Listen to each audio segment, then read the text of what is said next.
science and spirituality is our first part. Part 1 we have done in the last video lecture. Now today we are going to see a part 2 of science and spirituality. Now with the help of first part we can come to know about this lesson is about Dr. APJ Abdul Kalam.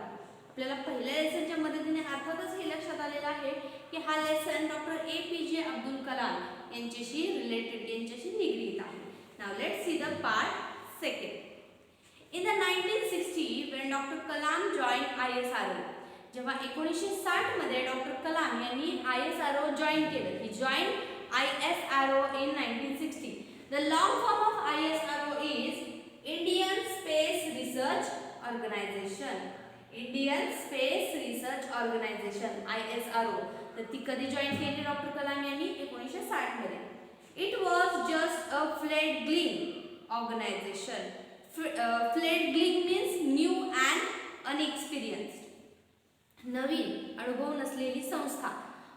फ्लेडग्लिंग organisation म्हणजे ती संस्था ISRO संस्था ही त्यावेळी नवीन आणि अनुभव नसलेली संस्था होती. His interactions with the great scientist Professor Vikram Sarabhai and the Peter Bernard Perea shaped his thought. Now his interaction म्हणजे त्या डॉक्टर कलाम यांचा संवाद कोणाशी झाला तर the great scientist professor Vikram Sarabhai जे वैज्ञानिक होते तिथे ग्रेट सायंटिस्ट हे खूप चांगले वैज्ञानिक प्रोफेसर विक्रम साराभाई हे जे काही ग्रेट सायंटिस्ट होते आणि अँड द रेव्हरंड मीन्स आदरणीय. ओके तर आदरणीय पीटर बर्नार्ड पेरेरा तर यांच्याशी त्यांचं पहिलं इंटरॅक्शन झालं. Peter Bernard and doctor Vikram Sarabhai यांच्याशी त्यांचं जे काही इंटरॅक्शन झालं shaped his thought on religion. तर त्या इंटरॅक्शनमुळे त्या संवादामुळे त्यांच्या विचारांना शेप म्हणजे कलाटणी मिळाली. त्यांच्या रिलिजन बद्दलच्या धर्माबद्दलच्या असणाऱ्या विचारांना एक प्रकारची कलाटणी मिळाली. It was here that he learn about the true meaning of religious service. इथं आल्यानंतर त्यांना रिलिजियस सर्व्हिस म्हणजे धार्मिक सेवा म्हणजे नक्की काय याचा खरा अर्थ ISRO जॉईन केल्यानंतर या दोघांशी doctor Vikram Sarabhai and reverend Peter Bernard यांच्याशी जेव्हा त्यांचं फर्स्ट इंटरॅक्शन झालं तेव्हा त्यांना इथं आल्यानंतरच खरी रिलिजियस सर्व्हिस काय असते हे त्यांना समजलं. Professor Sarabhai and his team had selected a site in Thumba. Professor Sarabhai आणि त्यांच्या टीमने प्रोफेसर साराभाई आणि त्यांच्या कर्मचारी टीमने एक जागा निश्चित केली होती इन तुंबा. तुंबा हे केरळातलं एक ठिकाण आहे. तुंबा कॉमा केरला म्हणजे केरळामध्ये असणारं एक ठिकाण एक जागा तुंबा नावाची जागा त्यांनी सिलेक्ट केली होती त्यांच्या स्पेस रिसर्चसाठी. To set up their space research facility. तर स्पेस रिसर्च फॅसिलिटीचा सेट तयार करण्यासाठी म्हणजे थोडक्यात काय एक थोडक्यात ऑफिस तयार करण्यासाठी त्यांनी ती जागा सिलेक्ट केली होती. It was an ideal site. ही एक आदर्श जागा होती ideal site due to its proximity to the magnetic equator. तर ती काय आयडियल जागा होती तीच जागा त्यांनी का सिलेक्ट केली because it was near to magnetic equator. Magnetic equator means चुंबकीय विषुववृत्त. Okay and proximity means to near म्हणजे जवळ निकटता. म्हणजे ती जागा जी होती तुंबा ही जी जागा होती ती मॅग्नेटिक इक्वेटर चुंबकीय विषुववृत्ताच्या जवळ होती मग जी की त्यांच्या स्पेस रिसर्चसाठी महत्त्वाची ठरणार होती म्हणून. But there was a major roadblock. तिथं मेजर म्हणजे खूप सारे रोड ब्लॉक मीन्स अडथळे अडचणी problems. There was a major roadblock. तिथं ती जागा त्यांना roadblock in getting possession म्हणजे ताबा. तर त्या जागेचा ताबा मिळवण्यासाठी त्यांना खूप काही अडचणी आल्या. Of the site as it was a fishing ground of Thumba's fisherman. त्यातली पहिली अडचण म्हणजे काय तर ती जागा जी त्यांनी साइट म्हणून सिलेक्ट केलेली होती ती जागा तुंबा या जागेतल्या फिशरमॅन म्हणजे कोळी लोकांची ती जागा होती की जिथे ते त्यांचा मासेमारीचा व्यवसाय करायचे. मोरेवर त्यापासूनही जास्त it had an old church of saint Mary Magdalene. तर अजून देखील म्हणजे तिथं सेंट मेरी चर्च होतं. सो सेंट मेरीचं जुनं चर्च देखील तिथं होतं. A bishop's house and a school. Bishop's means मुख्य, मुख्य काही घरं होती, शिवाय अँड अ स्कूल, मुख्य घरं, बिशॉप्स हाऊस अँड स्कूल, मुख्य काही घरं होती आणि शिवाय शाळा देखील होती. Which was under the administration of the church. जे की कशाच्या प्रशासनाखाली होतं, तर चर्च. ॲडमिनिस्ट्रेशन म्हणजे प्रशासन. तर कशाच्या कोणत्या प्रशासनाच्या अंडर होतं, तर चर्चचे जे काही प्रशासन होतं, चर्च ॲडमिनिस्ट्रेशनच्या अंडर तिथले मुख्य घरं, चर्च आणि शाळा होती. Government officials predicted that it would be impossible. Government officers जे काही होते त्यांची साईड त्यांना मिळवून देण्यासाठी तिथे असणारे, त्यांना हे अशक्य वाटलं. प्रेडिक्टेड म्हणजे त्यांनी एक प्रकारचा अंदाज बांधला की it would be impossible to relocate the many people from the site and destroy religious institution for the sake of space research centre. तर तिथले जे गव्हर्नमेंट ऑफिसर होते, त्या government officer was thinking that it would be impossible. त्यांना ते खूप सगळं अशक्य वाटलं. Why? Because first thing that to relocate so many people is not very easy. तर रिलोकेट म्हणजे काय? पुनर्स्थित. म्हणजे एका ठिकाणाहून माणसांना घेऊन दुसऱ्या ठिकाणी त्यांना राहायला जागा देऊन रिलोकेट करणं, हे इतक्या सगळ्या लोकांना रिलोकेट करणं नॉट पॉसिबल. हे त्याला शक्य वाटलं नाही. शिवाय to destroy a religious place. आता तिथं चर्च होतं. चर्च ही धार्मिक स्थळ आहे. तर एखाद्या धार्मिक स्थळाची डिस्ट्रॉय म्हणजे त्या धार्मिक स्थळाची मोडतोड करणं किंवा तोडफोड करणं, हे डिस्ट्रॉय करणं हे खूप अशक्य काम आहे. आणि कशासाठी? To sake of only for a space research. Sake म्हणजे फायद्यासाठी. तर फक्त कुठला फायदा आहे त्यातून की बाबा एक स्पेस रिसर्च सेंटर इथं होणार, याच्यासाठी इतक्या सगळ्या लोकांना पुनर्स्थित करायचं, शिवाय तिथल्या धार्मिक स्थळाची मोडतोड करायची, हे काही शक्य नाही असं तिथल्या गव्हर्नमेंट ऑफिसर्सना वाटलं. But upon doctor Sarabhai persistence means त्यांची जिद्द, चिकाटी. तर डॉक्टर साराभाई यांची जी काही जिद्द चिकाटी होती, it was suggested that they approach the only person who could help them in this situation, father Pereira the then bishop of the region. तर तिथल्या जागेचे जे मुख्य होते, फादर पेरेरा, जे तिथल्या जागेचे मुख्य होते, father we have already know that church priest म्हणजे चर्चचे जे पुजारी असतात, प्रिस्ट म्हणजे पुजारी, चर्चचे पुजारी असतात त्यांना फादर म्हणतो आपण, बरोबर. किंवा त्या ख्रिश्चन धर्मातले जे आपण म्हणू शकतो की खूप साधू महाराज असतात ख्रिश्चन धर्मातले, की ज्यांना ख्रिश्चन धर्माचं व्यवस्थित चांगलं ज्ञान असतं. जसं की आपण आपल्या हिंदू रिलिजनमध्ये काय असतं, ज्यांना जास्त ज्ञान आहे आपण त्यांना साधू किंवा साधू पुरुष म्हणतो, बरोबर. मग त्याच प्रकारे ख्रिश्चन धर्माचं चांगलं ज्ञान असणाऱ्या लोकांना फादर म्हणतात. मग ते फादर पेरेरा हे जे होते ते मुख्य होते त्या रिजनचे, तिथल्या त्या जागेचे ते मुख्य होते. मग त्यांना डॉक्टर साराभाई यांना काय वाटलं की आपण त्या फादर्सची हेल्प घेऊ शकतो. Doctor Sarabhai and doctor Kalam approached father Pereira on a Saturday evening. Doctor Abdul Kalam आणि डॉक्टर साराभाई या दोघांनी कोणाची भेट घेतली? फादरची भेट घेतली सॅटरडे इव्हिनिंगला त्यांनी त्या फादर्सची भेट घेतली. द रेव्हरंड सेड, ते आदरणीय, रेव्हरंड म्हणजे आदरणीय, त्यांना एक मान देऊन त्यांनी रेव्हरंड असा शब्द इथे घेतलेला आहे. द रेव्हरंड सेड, ते आदरणीय असे म्हणाले, oh Vikram, you are asking me for my children's अबॉर्ड.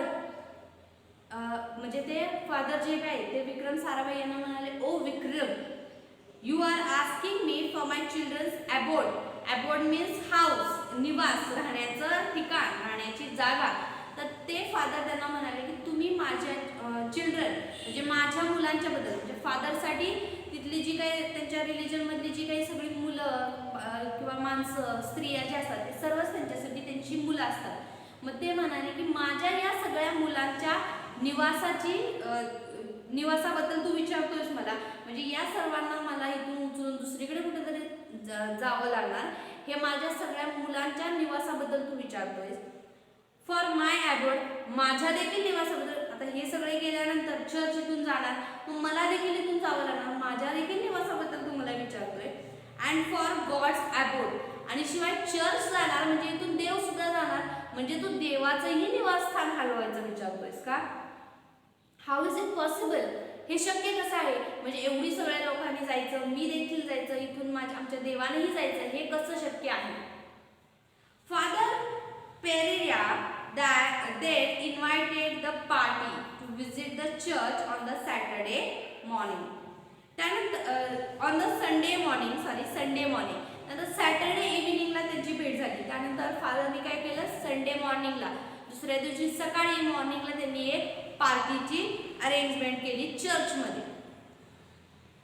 Doctor Sarabhai, his team and the forever inquisitive disciple doctor Kalam टूक अप द ऑफर. तर त्यांनी जी काही चर्चमध्ये पार्टी ऑर्गनाईज केली होती, त्या पार्टीसाठी त्यांनी तिथल्या त्यांचे जे काही तिथले राहणारे मासेमारी असतील किंवा त्यांच्यापैकी जे काही मुख्य लोक असतील त्यांना तर बोलवलंच, शिवाय डॉक्टर साराभाई आणि त्यांची टीम जी होती, स्पेस रिसर्च सेंटर करण्यासाठी गेलेली त्यांची टीम होती, त्या टीमला देखील बोलवलं. शिवाय अँड फॉरएव्हर इनक्वेन्सिटिव्ह डिसिपल, इनक्वेन्सिटिव्ह मीन्स जिज्ञासू, म्हणजे कुतूहल, ज्याला एक प्रकारचं शिकण्याचं जिज्ञासा असते, कुतूहल असतं, क्युरिओसिटी असते, असा डिसिपल म्हणजे शिष्य. तर त्यांचा शिष्य कोण? डॉक्टर अब्दुल कलाम. टूक अप द ऑफर, तर यांना सुद्धा तिथं येण्याची ऑफर मिळाली. At church the next Sunday, the Reverend invited Dr. Sarabhai up to the dais after the prayer service. तर दुसऱ्या दिवशी ज्यावेळेस डॉक्टर साराभाई यांना फादरनी बोलवलं होतं प्रेयर सर्व्हिस म्हणजे प्रार्थनेच्या नंतर, आफ्टर द प्रेयर सर्व्हिस म्हणजे प्रार्थनेच्या नंतर तिथे बोलवलं. Turning the everyone present he said, dear children, मग त्यांना ज्यावेळेस कळलं प्रार्थनेच्या नंतर त्यांना कळलं की आता सर्वजण आले आहेत, देन ही सेड, तर त्यावेळेस प्रार्थनेनंतर ते बोलले, dear children, here is a scientist. तर माझ्या प्रिय मुलांनो, हिअर इज अ सायंटिस्ट, आपल्याला इथे काही वैज्ञानिक आले आहेत. डॉक्टर विक्रम साराभाई, हे आहे doctor Vikram Sarabhai. What does science do for अस? तर त्यांनी त्यांच्या मुलांना असा प्रश्न केला की आपल्यासाठी विज्ञान काय करतं? What does science do for us? विज्ञान आपल्यासाठी काय करतं? We benefit from the devices that science has developed the light up our homes. तर सायन्सनं जे काही डेव्हलप केलेलं आहे, सायन्सनं जे निर्माण केलेलं आहे, त्याच्यामुळे बेनिफिट आपल्याला रोजच्या जीवनामध्ये खूप सारा फायदा होतो. बेनिफिट म्हणजे फायदा, खूप सारा फायदा होतो, जे की सायन्सने इन्व्हेंट केलेले खूप सारे डिव्हाइसेस आपण डेली यूजमध्ये वापरतो.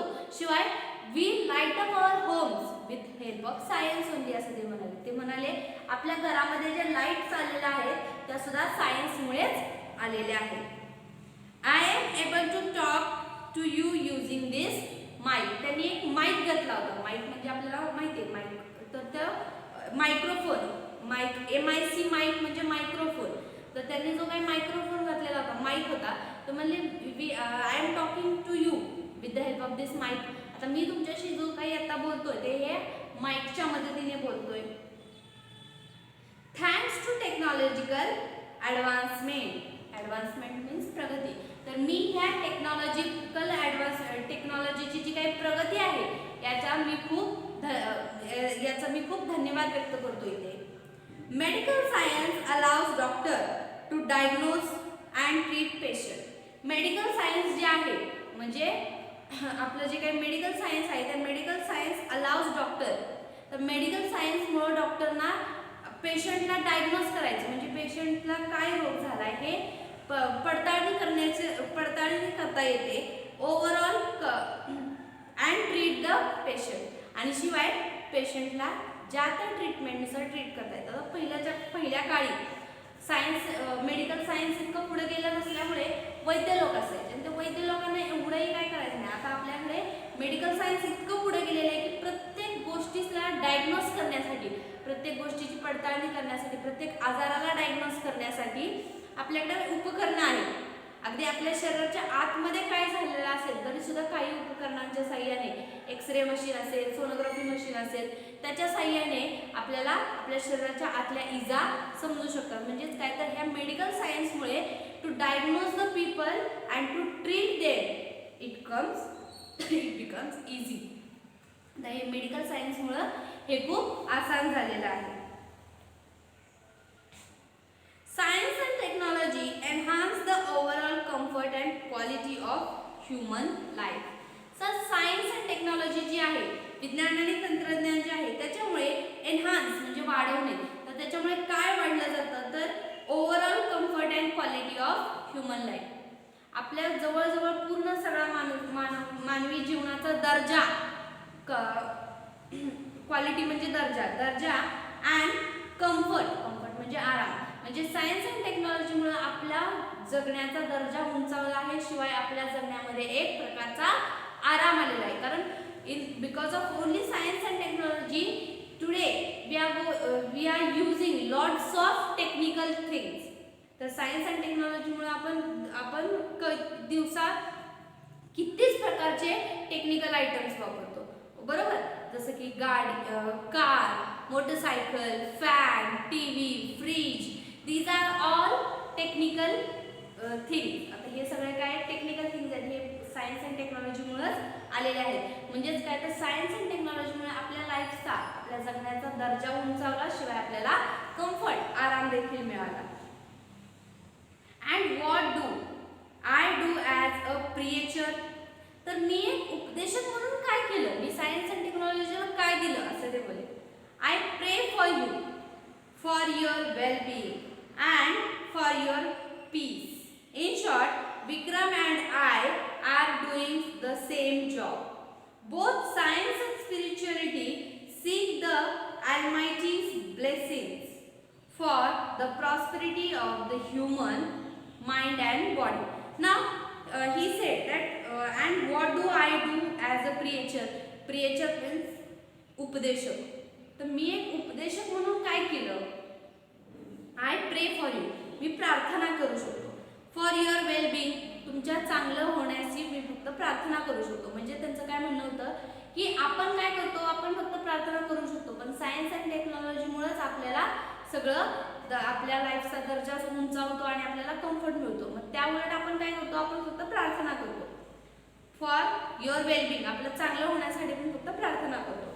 अँड फॉर युअर पीस म्हणजे शांतता, आणि आपल्या मनाच्या शांततेसाठी प्रार्थना करतो. In short, Vikram and I are doing the same job. म्हणजेच थोडक्यात काय तर विक्रम म्हणजे जे काही सायंटिस्ट आहेत ते सायंटिस्ट आणि मी दोघंही एकसारखाच काम करतो. म्हणजे सायन्स अँड टेक्नॉलॉजीमुळे आपल्या जीवनामध्ये सुधार आला आणि मी प्रार्थना केल्यामुळे आपल्या जीवनात सुधार आला. म्हणजेच काय, आपल्या जीवनात सुधार येण्यासाठी आम्ही दोघंही एकसारखंच काम करतो. बोथ सायन्स अँड स्पिरिच्युअलिटी, तर हे दोन्ही सायन्स अँड स्पिरिच्युअलिटी, सायन्स म्हणजे विज्ञान, स्पिरिच्युअलिटी म्हणजे अध्यात्म. अध्यात्म म्हणजे काय, मी प्रार्थना करतो, आय प्रे फॉर यू, हे झाले प्रार्थना करणं. आणि सायन्स म्हणजे काय की त्याच्यावरती काहीतरी उपाययोजना करून, प्रत्येक गोष्टीवरती उपाययोजना करून त्याच्यावरती तोडगा काढणं. मग हे science and spirituality, both science and spirituality seek the almighty's blessing. Almighty म्हणजे सर्व शक्तिमान, ब्लेसिंग म्हणजे आशीर्वाद. म्हणजे हे सायन्स आणि स्पिरिच्युअलिटी, विज्ञान आणि अध्यात्म, हे दोन्हीही काय आहेत तर एका सर्वशक्तिमान असे ऊर्जेचे आशीर्वाद आहेत. फॉर द प्रॉस्पेरिटी म्हणजे भरभराट, for the prosperity of human mind and body. मानवी मन आणि मानवी शरीर याची भरभराट होण्यासाठी सायन्स अँड स्पिरिच्युअलिटी हे दोन्हीही काय आहेत तर एका दैवी शक्तीचे, सर्वशक्तिमान दैवी शक्तीचे हे दोन्हीही आशीर्वाद आहेत. Dear children, doctor Vikram says that within a year he wants to build scientific facilities near the sea coast. मग ते असं पहिल्यांदा त्यांनी त्यांच्या मुलांना सगळं सांगितलं की असं सायन्सनं केलं, स्पिरिच्युअलिटी आणि सायन्स हे कसं इम्पॉर्टंट आहे हे पहिल्यांदा सांगितलं. आणि नंतर ते म्हणतात डिअर चिल्ड्रन, प्रिय मुलांनो, doctor Vikram says, doctor Vikram असं म्हणतायत विदिन अ इयर म्हणजे एका वर्षात he wants to build scientific facility near the sea coast. Sea coast म्हणजे समुद्र किनारा. तर समुद्र किनाऱ्याच्या जवळ एका वर्षात त्यांना इथं सायंटिफिक फॅसिलिटीज उभी करायची आहे. म्हणजेच काय तर space research, scientific facilities space research इथं त्यांना ओपन करायचं आहे. Replacing all the settlements that now stand here. तर त्यांना उभं करायचं, पण रिप्लेस त्यांना काय करायचं, कशाच्या बदली त्यांना ते उभं करायचं, इथं आता जे काही उभं आहे त्याच्या बदली त्यांना इथं रिसर्च सेंटर उभं करायचं. म्हणजे इथलं चर्च जाणार, तुमचा फिशरीचा व्यवसाय जाणार आणि थोडक्यात काय तर इथलं जे काही मुख्य घरं आणि शाळा आहे हे सुद्धा जाणार असं त्यांनी सांगितलं. Now can you give up your abode म्हणजे निवास. तर तुम्ही तुमचं निवासस्थान सोडू शकता का? Okay, can I give up my abode, मी माझं निवासस्थान सोडू शकतो का? Can we give up God's abode, आपण आपल्या देवाचं निवासस्थान सोडवू शकू का? For such a great scientific mission, तर या इतक्या चांगल्या सायंटिफिक मिशनसाठी आपण हे करू शकतो का? Doctor Kalam record how he witness a pin drop silence for a long moment. तर हे ऐकल्यानंतर डॉक्टर कलाम वॉज विटनेस म्हणजे तिथे डॉक्टर कलाम यांनी त्यांच्या डोळ्यांनी पाहिलं की त्यांच्या ह्या वाक्यामुळे तिथे कशा प्रकारचा पिन ड्रॉप सायलेन्स झाला होता फॉर अ लॉंग मुमेंट. जास्त वेळासाठी तिथे एक प्रकारची शांतता पसरली. पिन ड्रॉप सायलेन्स म्हणजे खूप शांतता. देन एव्हरीवन गॉट अप, आणि अचानक सगळे उठले. And the whole church reverberated means जोरजोराने ओरडले, इनहोर्ड लाऊडली म्हणजे मोठमोठ्याने ओरडले. With the deafening noise of a collective amen. तर मोठमोठ्याने सर्वजण एकत्र उभा राहून मोठ्या आवाजात ओरडले. कलेक्टिव्ह म्हणजे एकत्र सर्वजण ओरडले. अमीन म्हणजे तथास्तु, amen. And so on the research centre was soon underway. आणि सर्वजण एकत्र त्यांनी सर्वांनी त्या कामासाठी परमिशन दिली. अमीन म्हणजे काय तर तथास्तु म्हणजे आम्ही तयार आहोत इथून आमचं घर सोडून जायला, सायन्सच्या रिसर्च सेंटरसाठी आम्ही इथून जायला तयार आहोत असे सर्वजण एकत्र ओरडले. And so work on research centre was soon underway. आणि लवकरच रिसर्च सेंटरचं काम चालू झालं. But not without alternate accommodation being offered to the affected fishermen. पण हे सगळं चालू झालं, पण आम्ही आळीपाळीने, अल्टरनेट म्हणजे आळीपाळीने, अकोमोडेशन बीइंग ऑफर्ड म्हणजे एका वेळी सगळ्याच फिशरमॅनला घर कबूल करणं किंवा घराची मान्यता देणं शक्य नव्हतं. म्हणून आम्ही काय केलं, आळीपाळीने म्हणजे प्रत्येक वेळी थोड्या थोड्या लोकांना असं करत प्रत्येकाला घराचा अकोमोडेशन म्हणजे निवास, त्यांना निवास मिळवून दिलं. The church and the reverend Pereira. आणि शिवाय रेव्हर एंड परेरा जे आहेत आदरणीय ते फादर त्यांना सुद्धा आणि तिथल्या देवाला, शाळांना, तिथल्या फिशरमेनला सगळ्यांना आम्ही हळूहळू त्यांचं निवासस्थान देऊ केलं. Now here we have done with the part 2. Now only the part 3 has remained. That part 3 we will see in the next video lecture. Till that time, read the lesson and as well as learn the difficult words with this English and Marathi meaning. Thank you.